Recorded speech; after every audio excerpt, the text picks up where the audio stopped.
Jusqu'à 9h, Good Morning Business.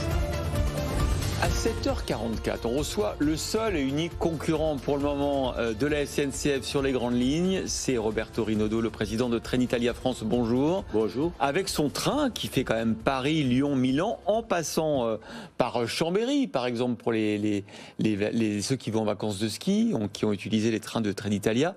Quel bilan vous faites des premiers mois de votre ligne en France? Les résultats, je peux dire, sont très intéressants.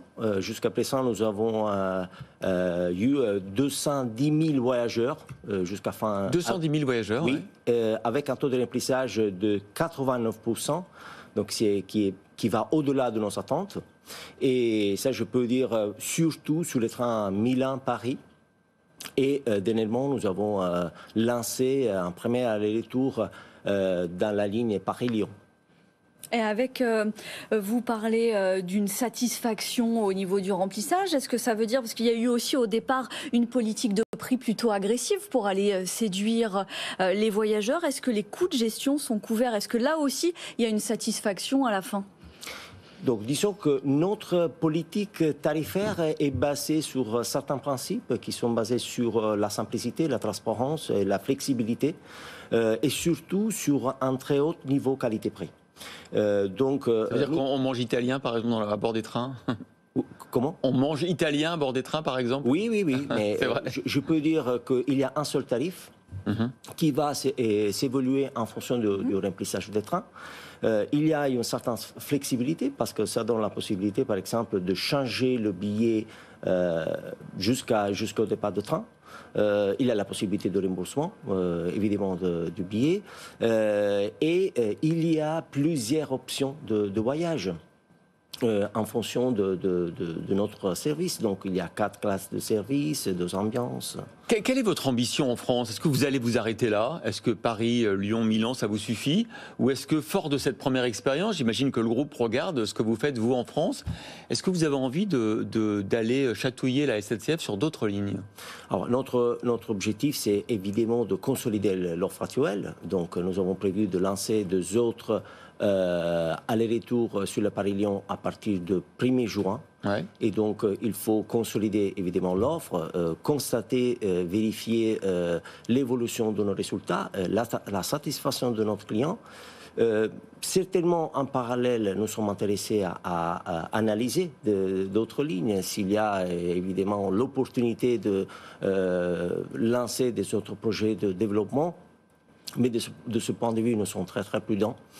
Et nous sommes intéressés aussi au marché régional. Donc, nous sommes très intéressés à participer à certains appels d'offres dans les régions, pas partout, mais... Par exemple? Surtout dans les régions qui nous permettraient de créer des synergies avec les réseaux grande vitesse. Autour de Lyon? Oui, par exemple. Mais alors, parce qu'on est très curieux, nous, vous savez, on est un marché qui est encore très fermé. On se demande toujours si la SNCF met des bâtons dans les roues à ses concurrents. Est-ce que ça a été facile de vous implanter sur le marché français? Il y a plein d'autres compagnies, le train, Railcoop, Midnight Train, l'espagnol Renfe, qui ont envie de venir sur le marché français, mais qui n'y vont pas pour le moment. Alors, est-ce que c'est dur, le marché français? Certainement, il y a des problèmes de différence d'infrastructure, qui est un problème qu'il y a partout en Europe. C'est-à-dire qu'il y a des caractéristiques techniques qui sont très différentes d'un pays à l'autre. Entre la France et l'Italie, par exemple, il y a beaucoup de différences techniques. Et donc, cela fait en sorte qu'il faut faire beaucoup d'investissements techniques, d'homologation de la flotte. C'est ce que nous avons fait dans ces années avant de lancer le projet. Et est-ce que la SNCF vous a mis des bâtons dans les roues? Si nous sommes là, ça signifie que c'est possible d'entrer dans le marché français. Ouais. Certainement, c'est un projet complexe, comme je vous disais, en fait, parce qu'il y a des caractéristiques techniques différentes. Ouais. Il y a certainement des contraintes à niveau de sillons, parce que les sillons l'infrastructure est saturée. Il y a beaucoup de trains, TER, Intercité, train grande vitesse. Donc il faut négocier avec SNCF Réseau. Mais nous avons négocié et sans mauvaise volonté du côté des SNCF Réseau. Et on imagine que s'engager aussi dans une bataille sur la concurrence, sur les trains régionaux, ça peut s'avérer encore plus compliqué? Alors, disons que pour nous, SNCF aujourd'hui est un partenaire. Sur les réseaux, par exemple, nous faisons la demande de sillons. On va partager tous les problèmes de circulation des trains. Nous sommes partenaires aussi avec SNCF Voyageurs parce qu'il y a certaines opérations de maintenance, par exemple le nettoyage de nos trains sont réalisés dans un technique centre de SNCF Voyageurs. Donc oui. Vous avez le droit à une petite ristourne de la part de SNCF Réseau il y a quelque temps sur les droits de péage justement sur les sillons. Oui. Pourquoi vous avez eu droit à cette ristourne d'ailleurs ?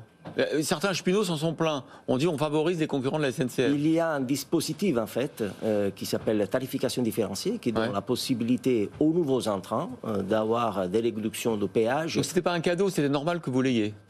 Disons que c'est un aide pour encourager l'ouverture à la concurrence, compte tenu que les nouveaux entrants ont des surcoûts à l'arrivée du marché. Vous êtes gentil parce que je vous trouve très diplomate, parce que nous on a reçu l'opérateur, enfin le régulateur de l'autorité de régulation des transports. Lui, il n'était pas très content. Il disait qu'il trouvait que ça n'allait pas assez vite, que la SNCF mettait des bâtons dans les roues à ses concurrents. Et il a un peu poussé un coup de gueule sur ce plateau. Vous, on vous sent plus diplomate. Vous n'osez pas. Je nie pas qu'il y a des contraintes, mais comme tous les projets complexes et compliqués dans un secteur très difficile comme le ferroviaire, c'est normal qu'il y a des contraintes. La chose importante, c'est de surmonter les problèmes et d'arriver jusqu'au bout dans nos projets. Ça fait sourire Jean-Marc Guittori. L'Italien est diplomate ce matin. Merci beaucoup d'avoir été notre invité, Roberto Rinaudo, président de Trenitalia France.